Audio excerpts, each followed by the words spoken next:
Alrighty, so this is a clear example of the bird's nest getting in around this time of year.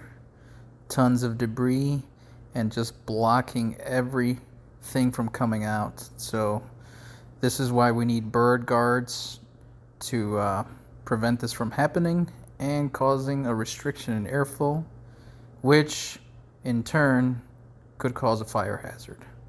So let's get a bird guard installed and we should be good to go. No more birds. Alright guys, this is the bird guard that I use.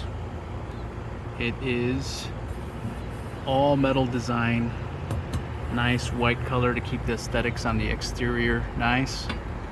Vertical slots versus the square slots that get clogged with lint.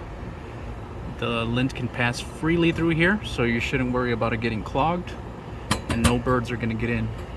Now this here, it actually opens up. Let me get one off like that, and we can actually get to cleaning it. So this is the best design to keep the birds out. Good to go.